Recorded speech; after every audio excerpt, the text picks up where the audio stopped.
Hello, welcome everyone.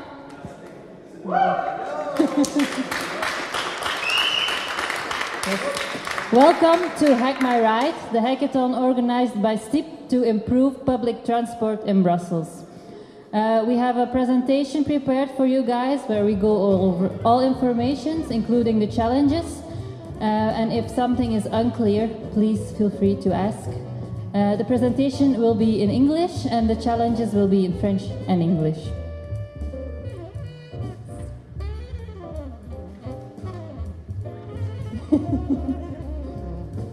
You see technical issues.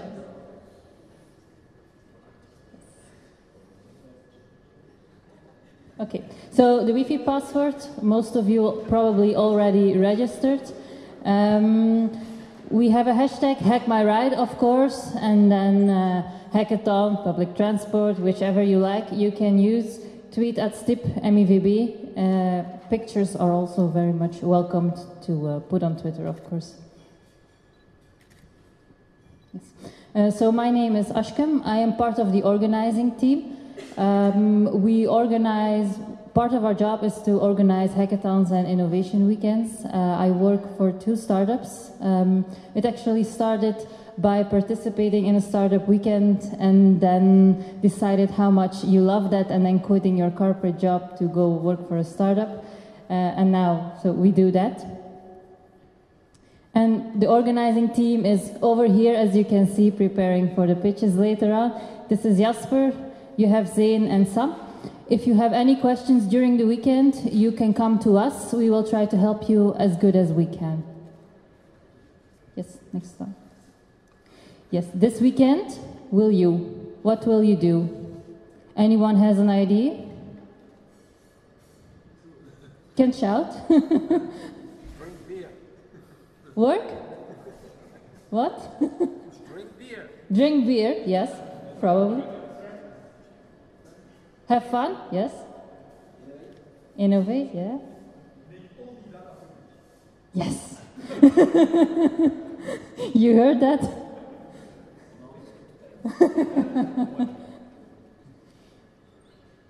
Yes, so probably, maybe, you will meet a new co-founder for your startup. You will, of course, work in a team. Go on with that idea later on. Learn new skills. You will validate your idea, make a prototype.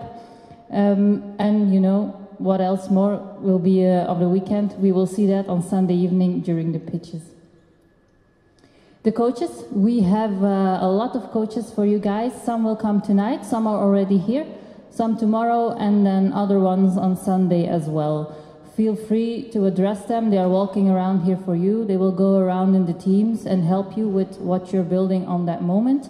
If you require specific expertise on marketing, business, or anything else, come to us, ask us, and we will connect you with the right coach. I will go over the coaches, Ludwig, Christophe, Alan, and Juan, and then we have other ones, Hisham, without a picture. Sebastien, who's sitting here already, so if you have any questions, go to him.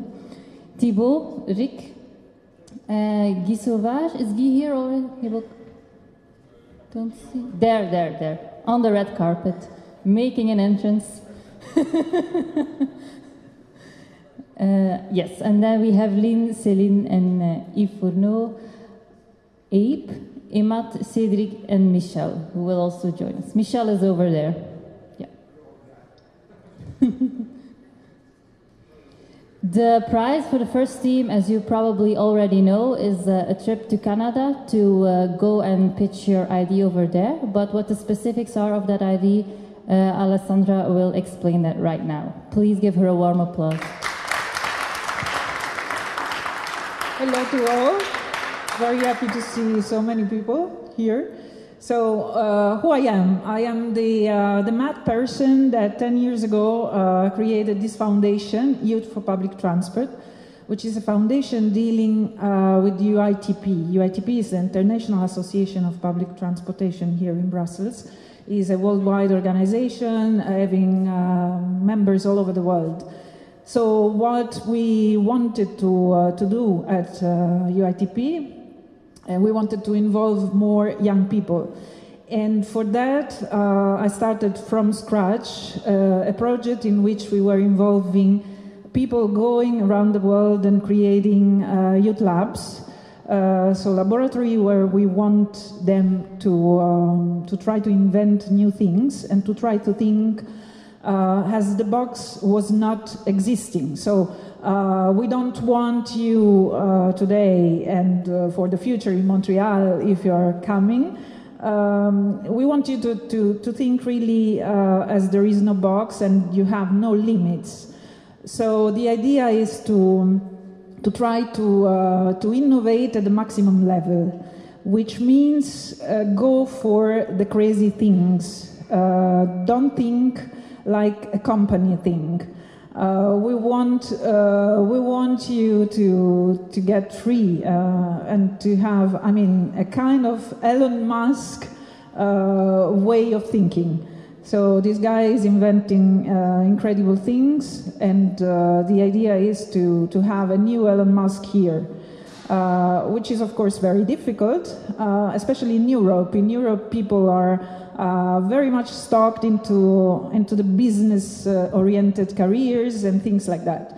So for Montreal, we want exactly the opposite. So we want to invent and to show to the decision makers that you can really try to change the world. And there are people like you that are doing this, not like us.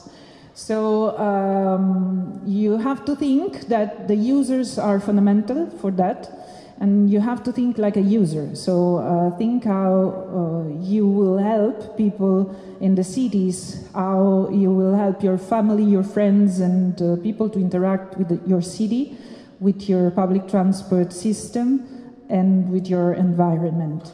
So the idea of the hackathon came because we wanted to get the youth labs at a higher level, and we wanted coders and programmers. So we launched this, and we had 20 cities responding since 2016. You are the last one in terms of timing, so we are really get mad because I will be already in Montreal next week on the 6th to welcome 60 participants from 21 cities, which means that one person is paid by us, is invited by us, and other people are sponsored or are trying to find the way to come to Montreal to participate to this first global hackathon around the world. The teams will be formed again there. You will present your projects. The winning projects here in Brussels will be presented with a slide of 30 seconds there in Montreal. And I mean, I can tell you many things, but I don't want to take your time because you need to think a lot in these days. So I really wish you a lot of luck, and the winner will be with us in Montreal. Thank you.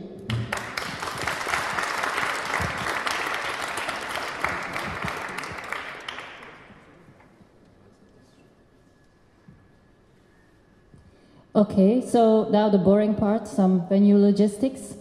We gave you a nice badge. We would like to ask you to wear it at all times because it provides you access to the venue. If you don't have a badge or you go out for smoking, for example, it could be hard to get in. So please wear it. It's for your as well as our convenience. Smoking is allowed only outside of the building. So not on the inside, not in the toilets. The evacuation plans, they are on the walls everywhere.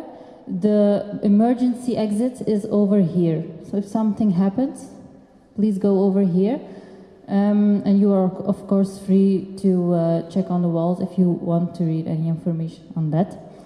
There is no drinks or foods allowed from outside. We have 24/7 catering here. If you have any specific needs requiring diet or anything else, come to us and we will talk to our caterer to provide it for you. I also got a question on coffee. That will be here in the morning.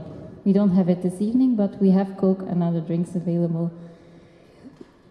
Coke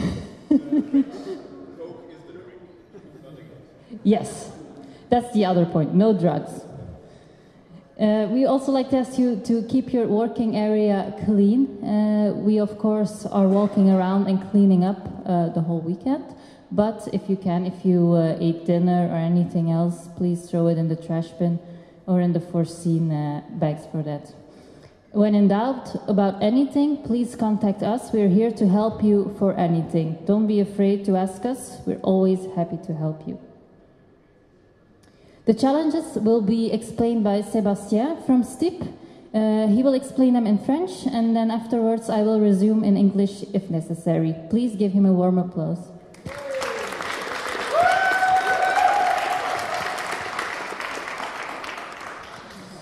Bon, déjà, ça fait hyper plaisir de voir autant de gens qui se sont inscrits. On a lancé l'inscription assez tard et on a quand même beaucoup de participants et de gens qui ont l'air très impatients de commencer à travailler. Donc on va essayer de ne pas traîner ça trop longtemps. Je m'appelle Sébastien, vous avez pu le voir sur le slide précédent ou sur celui-là.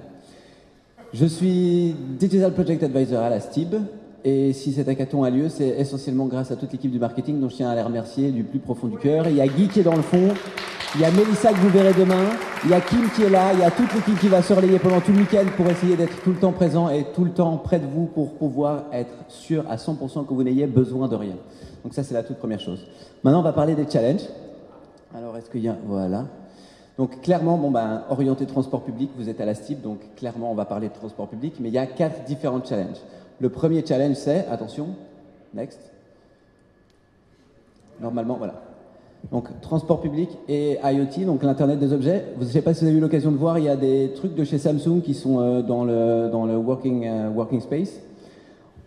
On aimerait bien avoir des gens qui s'orientent vers des challenges IoT. Alors, c'est bizarre, mais qu'est-ce qu'on peut bien faire avec le transport public et les objets connectés?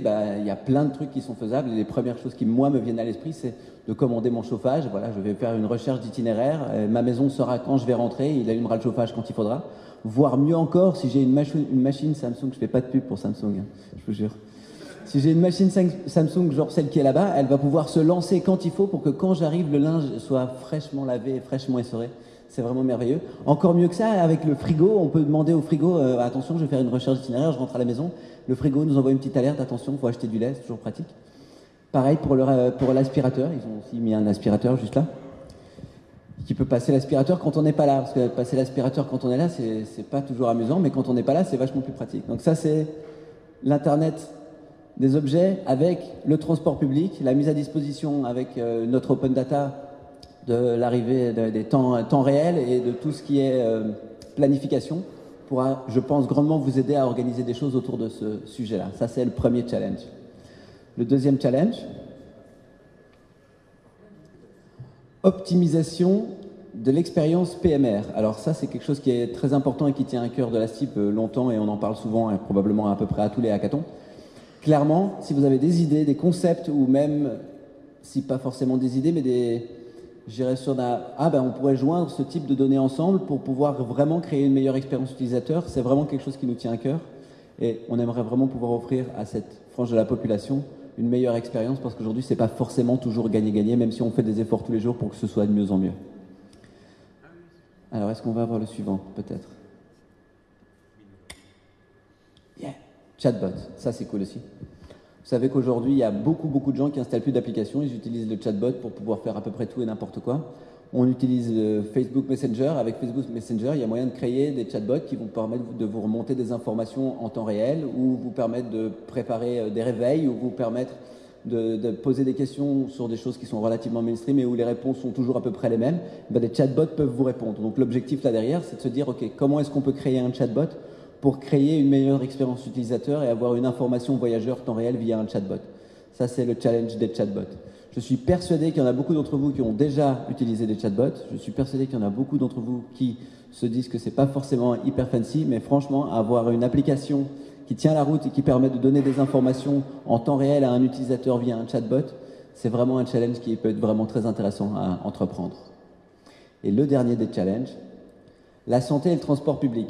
Vous n'êtes pas sans savoir que 2016 est une année où on a vendu excessivement de petits bracelets de ce type-là qui traquent votre activité physique. Il y a beaucoup de gens qui sont assez orientés sur ce genre de choses. On se crée des challenges. Moi, j'ai un objectif de 11 000 pas par jour, par exemple. Et on pourrait imaginer une application mobile, pareil. Je fais une recherche d'itinéraire, je veux rentrer à la maison et l'application mobile regarde si j'ai bien atteint tous mes achievements sur ma santé. Il va dire, il se manque encore quand même 1500 pas. Tu vas pas prendre l'arrêt de bus qui est juste à la sortie, mais je vais te faire marcher un petit peu plus. Et puis, tu vas pas t'arrêter devant chez toi, je vais te faire marcher un petit peu plus, mais quand tu arriveras chez toi, tu seras arrivé au bout de tes challenges. Ça, c'est quelque chose qui est intéressant. Vous n'êtes pas sans savoir non plus que prendre les transports publics, c'est parfois un peu du sport. Quand on est dans un tram, ou dans un bus, ou dans un métro, quand ça démarre et quand ça s'arrête, il y a quand même pas mal de forces qui sont mises en jeu là-bas. Avec des positions spécifiques, on pourrait imaginer de créer des moments d'exercice physique dans les transports en commun. Donc il y a clairement moyen d'intégrer les transports en commun avec le sentiment de santé et de bien-être que tous veulent pouvoir atteindre. Effectivement, on est assis toute la journée, on n'a pas fait nos 10 000 pas. Notre application qui lie transport public et informations récoltées peuvent vous emmener plus près de vos objectifs, remplir vos objectifs physiques.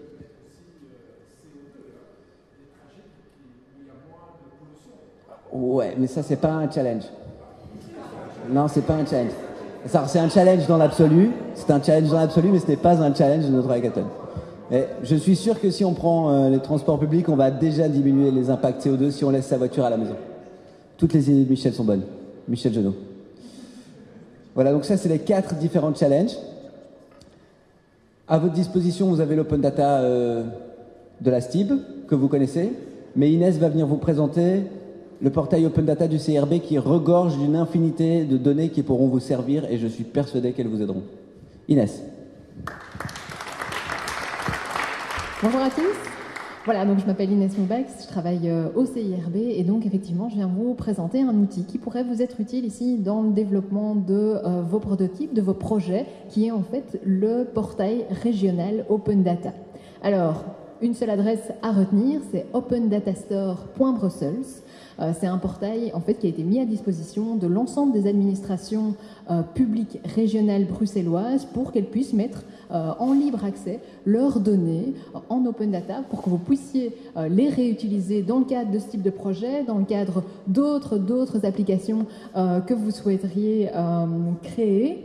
Alors, c'est un portail qui pour l'instant ne compte que 122 jeux de données, mais sachez qu'il y a des données de Bruxelles Environnement, de Bruxelles Mobilité et que ça pourrait vous aider en tout cas à peupler vos projets dans un premier temps.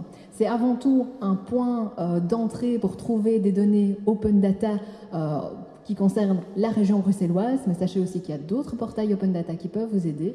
Le portail open data fédéral, data.gov.be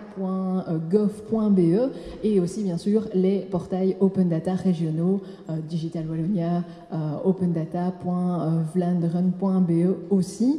Alors voilà, l'open data, c'est quoi? Ce sont des données qui sont ouvertes, évidemment pas des données à caractère personnel, ce sont des données que vous pouvez réutiliser tout à fait librement dans des formats divers et variés. Alors certains jouent pas trop le jeu de l'open data, donc ils mettent des PDF et ils disent que c'est de l'open data, c'est pas tout à fait de l'open data, mais ils sont là quand même. Sinon ce sont des fichiers CSV, principalement des données structurées, donc des formats JSON, et beaucoup, en tout cas sur le portail régional, beaucoup de données cartographiques que vous pourriez réutiliser. Alors voilà, c'est pas juste non plus des administrations qui ont mis leurs données sur le portail, c'est aussi des organisations comme par exemple le Brussels Jazz Marathon, qui a fait en fait une liste des cafés et de l'accessibilité pour les personnes à mobilité réduite. On parlait de challenge pour les personnes à mobilité réduite, ben voilà, ça par exemple c'est un exemple de dataset qui est disponible sur le portail. Donc voilà, je vous souhaite un super hackathon. J'espère que les données qui sont sur le portail vont pouvoir vous aider dans vos projets. Donc une adresse à retenir, opendatastore.brussels. Bon hackathon à tous. Merci beaucoup. On a maintenant Sophie qui va venir nous présenter AnySurfer. On parlait de PMR encore il y a 5 secondes. Eh bien, Sophie va vous aider à orienter vos développements pour que ceci soit accessible à tous. Voilà, bonsoir. Donc, je suis Sophie Skurmans de AnySurfer et donc, oui, je viens vous parler d'accessibilité. En fait, moi, ce que j'ai envie de vous faire passer comme message ce soir, c'est j'aimerais bien que pendant le design de vos applications, vous pensiez à l'accessibilité et si vous arrivez au développement de votre application, vous pensiez aussi à ce moment-là à l'accessibilité. Qu'est-ce qu'on veut dire par accessibilité? Accessible, ça veut dire utilisable par tout le monde, y compris les personnes handicapées. Et pourquoi c'est important? Parce qu'il y a 15% de la population qui a un handicap. Donc si vous faites le calcul, au niveau de la Belgique, ça fait quand même beaucoup de monde. Et puis l'accessibilité, ça ne se limite pas aux personnes qui sont, on va dire, catégorisés comme handicapés. Il faut aussi penser aux daltoniens, il faut penser aux personnes âgées, il faut penser aux personnes peut-être qui sont mal équipées, qui ont une mauvaise connexion Internet ou un mauvais smartphone avec un tout petit écran, etc. Et pourquoi c'est important aussi? C'est parce que les personnes handicapées, en général, sont encore plus motivées pour utiliser vos applications que les autres. Donc je vais vous donner simplement un exemple. Si vous êtes malvoyant et que vous êtes dans une station de métro ou dans une gare, vous n'allez pas savoir lire le panneau qui vous dit à quelle heure arrive le prochain train. Par contre, vous avez une application que vous pouvez consulter sur votre smartphone, vous avez toutes les informations, et sur un smartphone, en tout cas ceux que je connais, vous pouvez par exemple configurer pour agrandir la taille du texte. Vous pouvez zoomer, et donc vous avez accès à toute cette information. C'est la même chose si vous êtes aveugle. Il y a sur Android, sur iOS, il y a des lecteurs d'écran. Je ne sais pas s'il y en a ici qui utilisent iOS, qui ont déjà testé VoiceOver. Si vous avez un appareil Android, vous avez TalkBack. Avec ça, vous pouvez naviguer sans voir l'écran dans une application mobile. Voilà. Donc, cette accessibilité elle est extrêmement importante. Et concrètement, qu'est-ce que ça veut dire pour vous? Ça veut dire que, je vais juste vous donner quelques exemples. En fait, ça veut dire que vous allez devoir suivre certaines règles. Vous ne devez pas vous préoccuper de la manière dont les personnes vont utiliser votre application. Elles ont les outils qu'il faut, donc les smartphones ou les tablettes sont équipées. Vous devez juste développer les choses en suivant certains standards. Donc, par exemple, vous allez faire attention de ne pas faire du texte jaune clair sur fond blanc, parce qu'alors le contraste est mauvais et les gens ne vont pas pouvoir le lire. Vous allez faire attention de ne pas désactiver le zoom dans votre site web ou dans votre application, sinon les gens pourront voir le texte que dans la taille que vous avez prévue. Quand vous mettez un bouton dans une application, dans la plupart des langages de programmation, il y a un endroit où vous pouvez donner un nom au bouton. Si vous ne le faites pas, la personne aveugle qui utilise un lecteur d'écran va entendre « button, button, button » pour tous les boutons de votre application, ça ne lui sera pas très utile. Donc il suffit de rajouter une petite étiquette au moment où vous programmez et la personne va entendre « bouton recherche »,« bouton, je ne sais pas moi, station les plus proches », etc. Donc voilà, ce sont toutes des petites choses que vous pouvez faire. Un autre conseil, c'est les gens, il ne faut jamais se fier à un seul sens. Donc vous n'allez jamais mettre quelque chose qui se base uniquement sur l'ouïe.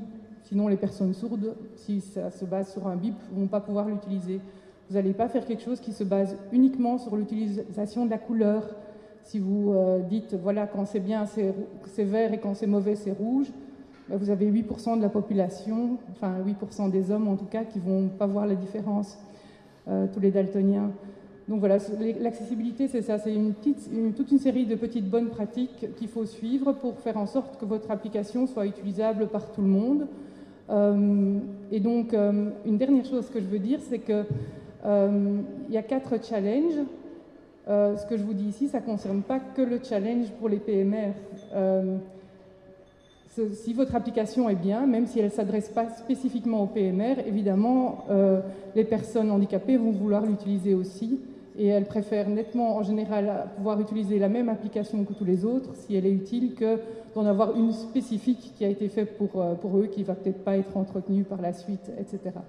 Je vais demander à Sébastien de pouvoir publier quelque part quelques liens avec des guidelines pour iOS, des guidelines pour Android, et puis il y a les guidelines générales pour le web que vous connaissez peut-être en fonction de la plateforme que vous utilisez. Et je vais rester un petit peu ce soir, donc s'il y en a que ça intéresse, je peux vous montrer comment on utilise un smartphone avec un lecteur d'écran si vous voulez vous amuser à tester votre application. Voilà, merci. Merci Sophie. Pour retrouver toutes ces informations, on a la chance d'avoir Jonathan ici qui nous a mis en place un Discord. On va pouvoir mettre l'ensemble des informations dessus. Vous allez tous pouvoir vous y connecter et récupérer l'ensemble de toutes ces données de manière à ce que ce soit clair, transparent et pratique pour tout le monde et que vous puissiez vous poser qu'une seule question, comment faire pour développer une application qui claque. Voilà. Je vais repasser le micro à Ashk qui va continuer à vous expliquer en anglais les différents challenges et qui vous expliquera aussi comment va se passer la suite des événements afin que chacun puisse venir pitcher son projet. Merci à tous d'être là, je suis vraiment content et c'est vraiment un truc cool. J'espère vraiment qu'on va pouvoir faire quelque chose de bien.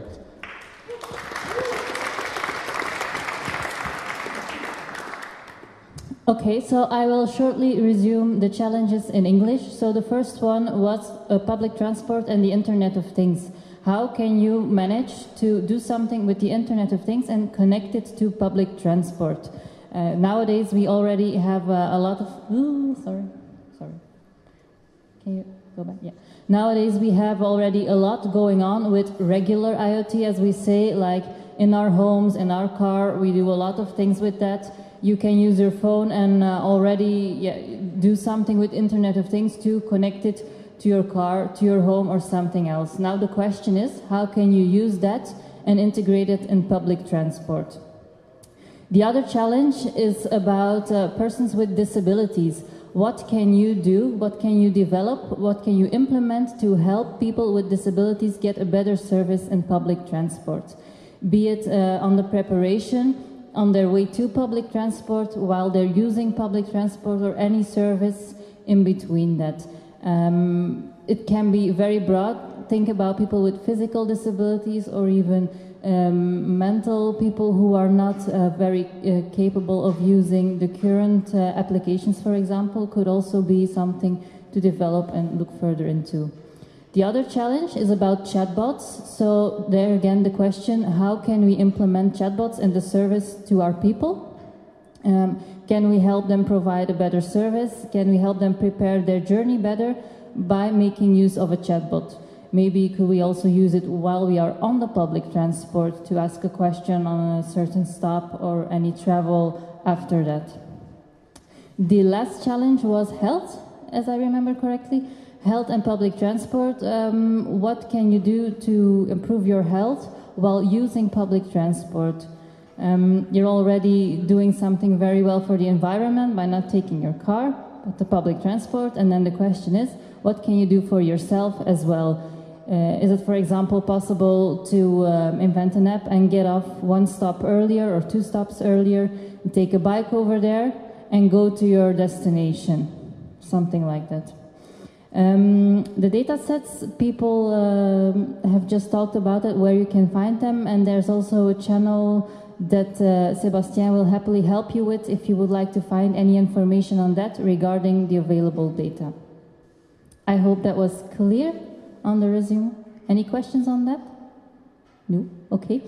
I will go further then with the presentation. I would like to mention that we are partnering with Look for this event. Probably you already have seen the papers hanging over there and there with the QR code.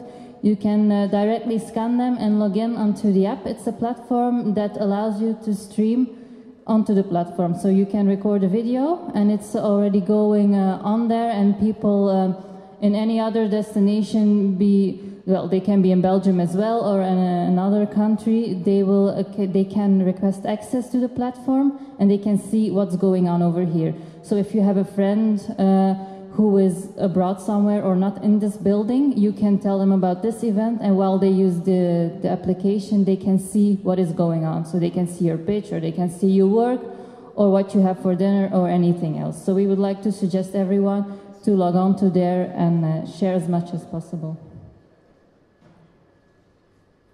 An empty slide. So, my first question before I explain this is, who has already been to a hackathon or knows what a hackathon is? Okay, so about half. Okay, good. Many new people, welcome. I will go over the format so you know what to expect this evening. So the first thing we will do after the presentation is pitch. You will get 1 minute to explain your idea. And important in there is to explain briefly what the problem is and what the solution is you want to provide. So don't just tell us the problem and stop there, but also tell us what you would like to develop to tackle the problem. After the pitch, we will have the voting process, which is going as follows. So Jasper will record your pitches over there in a short visual manner. We will hang them up over here. And afterwards, everyone will get 3 votes and vote on the idea. We kindly ask to not vote on your own idea, but use your 3 votes to vote on other ideas. You can use 1 vote for one idea and 1 for the other, or 3 for one idea, doesn't matter. as long as it's not your own idea. After that, we will count the votes and see which ideas gain the most votes, and then we will form teams. And after that, of course, you can start working. We're open all night, so people who want to stay up and work all night, we are here. Everything is available for you. You can do so. Sleeping here is not allowed. If you want to take a nap, you can do that in one of the couches over there, but it's not very comfortable to sleep in all night, I guess. So if you stay, better to work. The weekend schedule, now of course we have the opening ceremony. We will go on with the voting and then team formation, and then you can start working. Tomorrow we have breakfast at 8:30, then it's working time. We have lunch. In the afternoon we have some coach sessions. Then what we also suggest to you is that you get out and talk to people to validate your idea. That's also something the jury will look into. If you have not validated your idea outside, it's less points for you probably. And then again, there's dinner and you can work all night as you like. Sunday again, you come in for breakfast, you work, and you have to hand in your presentations at 3. We do a tech check at 3 o'clock, and then at around 4 we have the closing ceremony with the award ceremony. The pitch process, yes, you get in line for your pitch, of course. Is there already someone who wants to pitch first? Anyone who likes to start? Not yet. Yeah, if you like, you can already come up and prepare. Give him a warm applause, please.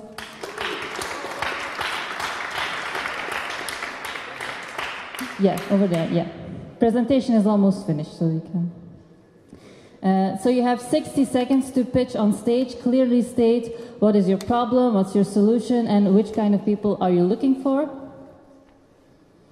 Frequently asked questions, should I go over that? Can I pitch something you already worked on? Preferably not. Preferably we're here to develop new ideas and gather with new teams.